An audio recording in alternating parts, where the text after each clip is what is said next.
আসসালামু আলাইকুম। সকলকে মসিয়াস টিউটোরিয়ালের পক্ষ থেকে স্বাগতম। আশা করি সকলেই ভালো আছেন। আজকে আমরা আলোচনা করব অষ্টম শ্রেণীর গণিত বইয়ের পঞ্চম অধ্যায় বীজগণিতীয় ভগ্নাংশ। এই অধ্যায়ের 5.1 অনুশীলনীর 5 নম্বর কোশ্চেন নিয়ে। 5 নম্বর কোশ্চেন বলা আছে যে সরল করো। তাহলে আমরা এই যে ঝ এবং ইউ নম্বর অঙ্ককে কিভাবে সরলে প্রকাশ করব আজকে আমরা এটাই দেখব। তাহলে আমরা চলো আজকের পর্বের প্রথম অঙ্কটি ঝ নম্বর দিয়ে আলোচনা শুরু করি। দেখো ঝ নম্বর অঙ্কটি বলা আছে 1 divided a minus b minus c plus 1 divided a minus b plus c plus a divided a square plus b square minus c square minus 2ab দেওয়া আছে। সমাধানের ক্ষেত্রে আমি কি করেছি, আমাদের কোশ্চেনটি যা ছিল আমি তাই লিখেছি। এরপরে দেখো এই যে দ্বিতীয় লাইনে এই যে প্রথম যে দুটি ভগ্নাংশ আছে, এই প্রথম দুটি ভগ্নাংশের আমি হরের লসাগু বের করেছি। যেহেতু হর দুটো আলাদা আলাদা, এজন্য আমাদের হরের লসাগু আলাদা হবে, আমরা জানি।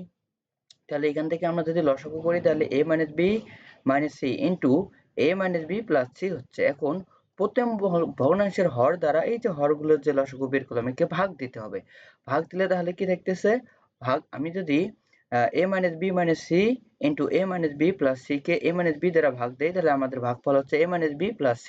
তার মানে আমি বলতে চাচ্ছি যে আমাদের যে হর দুটো আছে, যদি আমরা প্রথম ভগ্নাংশের হর দ্বারা ভাগ দেই তাহলে দ্বিতীয় ভগ্নাংশের হর যেটা সেটা হলো অ্যান্সার। এটাকে আমাদের এই যে লব দ্বারা গুণ করতে হয়, তাহলে গুণ করলে কি হচ্ছে a minus b plus c, এরপরে প্লাস আছে প্লাস দিলাম। সেম দ্বিতীয় ভগ্নাংশের হর দ্বারা যদি আমি ভাগ দেই তাহলে ভাগফল আমাদের কি হচ্ছে a minus b minus c, এটা দ্বারা উপরে লব গুণ করতে হবে, গুণ করলে কি হচ্ছে a minus b minus c, এরপরে প্লাস প্লাস আছে প্লাস দিলাম, এরপরে a divided a square plus b square minus c square minus 2ab আছে, তাই দিয়েছি। এখন উপরে যদি আমি ক্যালকুলেশন করি, দেখো যে যে প্লাস সি আর মাইনাস সি কাটা যাচ্ছে, তাহলে উপরে কি থাকতেছে এই যে 2a, a যোগ করলে 2a হচ্ছে, আর হলো কি মাইনাস মাইনাস মাইনাস 2b হচ্ছে। তাহলে নিচের মধ্যে দেখো যে এটাকে আমি a মাইনাস b, আবার এখানের a মাইনাস b কে আমি a মনে করতে পারি, ঠিক আছে। তাহলে a মনে করলাম, আর c কে আমরা যদি b মনে করি তাহলে দেখো তো a plus b into a minus b এর সূত্র, ঠিক আছে। তাহলে এটা সমান কি লেখা যায় a square minus b square, তাহলে a সমান হলো আমাদের a minus b whole square, আর b সমান হলো আমাদের c square, plus a divided a square plus b square minus c square minus 2ab যা ছিল আমি তাই লিখেছি। এরপরে দেখো এই যে এখানে আমাদের কি ছিল যে a minus b whole square, এখানে সূত্র বসানো যায়, আর উপরে আমাদের লব যা ছিল আমি তাই লিখেছি। তাহলে a square minus 2ab plus b square minus c square ছিল মাইনাস c স্কোয়ার দিয়েছি। এরপরে a divided a square plus b square minus c square minus 2ab আছে, ওকে আমি তাই দিয়েছি। এখন দেখো এই দুটো থেকে যদি আমি এখন কি করি লসাগু করি, তাহলে দেখো যে লসাগু সেম। আমি যদি সাজায় লিখি, দেখো এই যে a স্কোয়ার, আমি যদি সাজায় লিখি তাহলে দেখো যে a স্কোয়ার দিলাম, এরপরে প্লাস b স্কোয়ার দিলাম, এরপরে মাইনাস c স্কোয়ার দিলাম, এরপরে যে মাইনাস 2ab দিলাম। তাহলে দেখো এই যে আমাদের প্রথম ভগ্নাংশের হরকে যদি আমি সাজায় লিখি তাহলে দ্বিতীয় ভগ্নাংশের হরের মতোই হয়ে যাচ্ছে, একই রকম। তাহলে আমাদের লসাগু কি হচ্ছে, এই দুটো লসাগু একই হবে। তাহলে a square minus 2ab plus b square আমি সাজায় নিলাম মাইনাস c স্কোয়ার। এখন যদি আমি এখানে লসাগু করি, লসাগু করলে এটা হচ্ছে, তাহলে প্রথম ভগ্নাংশের হর দ্বারা ভাগ দিলে 1 হচ্ছে, 1 এর সাথে এটা গুণ করলে এই যে উপরে লব যেটা আমি সেটা লিখেছি, এরপরে প্লাস প্লাস দিলাম। এরপরে আবার দেখো দ্বিতীয় ভগ্নাংশের হর যেটা ছিল এটা দ্বারা ভাগ দিলে ভাগফল 1 হচ্ছে, 1 এর দ্বারা 1 গুণ করলে a গুণ করলে a হচ্ছে, ওকে। তাহলে উপরে যদি এখন আমি ক্যালকুলেশন করি তাহলে এই যে 2a প্লাস a, তাহলে 3a মাইনাস 2b দিলাম, ওকে ঠিক আছে। এরপরে দেখো আমি a square minus 2ab plus b square minus c square ছিল, এটাকে যদি আমি সাজায় লিখি তাহলে কি হচ্ছে a square plus b square minus c square minus 2ab, ওকে এটা হলো আমাদের অ্যান্সার। এটা যদি বুঝে থাকো তাহলে আমরা চলো পরবর্তী অঙ্কটি সমাধান করার চেষ্টা করি। দেখো পরবর্তী অঙ্কটি আছে এ নাম্বার। অঙ্কটি বলা আছে যে a divided a square plus b square minus c square plus 2ab plus a divided b square plus c square minus a square plus 2bc plus a divided c square plus b a square minus b square plus 2ac। সমাধানের ক্ষেত্রে কি করেছি, যা ছিল তাই লিখেছি।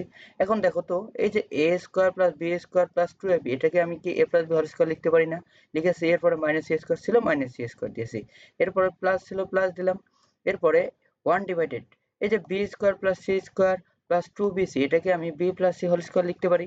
এরপরে minus a square দিলাম, প্লাস আছে প্লাস দিয়েছি, এরপরে a ডিভাইডেড এখন এই যে c square plus a square plus 2ac, এটাকে আমি c plus a whole square লিখতে পারি। এই যে মাইনাস b স্কয়ার দিলাম, এখন এখানে দেখো তো a square minus b square, আমি যদি এটাকে a এটাকে যদি b ধরি তাহলে a square minus b square আমরা কি জানি a plus b into a minus b।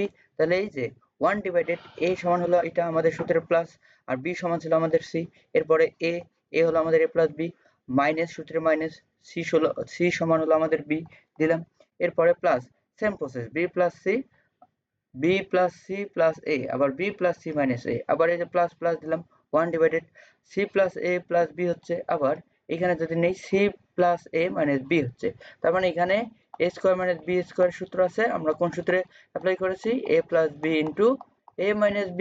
ওকে, এই সূত্রে আমরা অ্যাপ্লাই করেছি।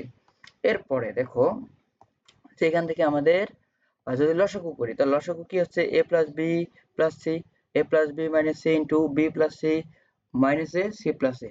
এখান থেকে যদি ক্যালকুলেশন করি দেখো উপরের লব আমরা কি পাচ্ছি b plus c minus a c plus a minus b, আবার plus a plus b minus c। এখানে লসাগু করার পর প্রথম কন্ডিশন কি, প্রথম ভগ্নাংশের হর দ্বারা ভাগ দিতে হয়, ভাগ দিলে আমাদের ভাগফল যেটা হয় সেটা লবের সাথে গুণ করতে হয়।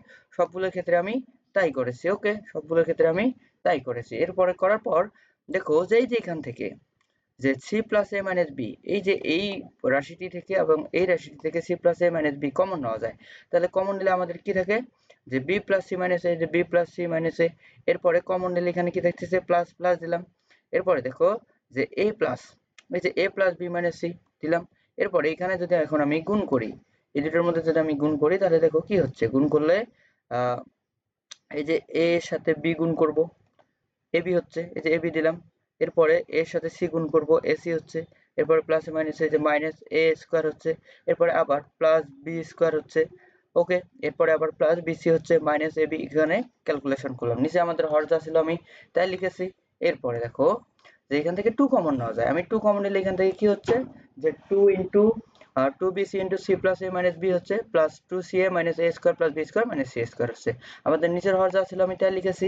ওকে, এখন আমি যদি এখানে গুণ করে দিই 2b দ্বারা, যদি আমি এই রাশিটিকে গুণ করি তাহলে কি হচ্ছে 2bc plus 2ab minus 2b square, আর এখানে যা ছিল আমি তাই লিখেছি। ওকে, আর নিচের আমাদের হর যা ছিল তাই লিখেছি।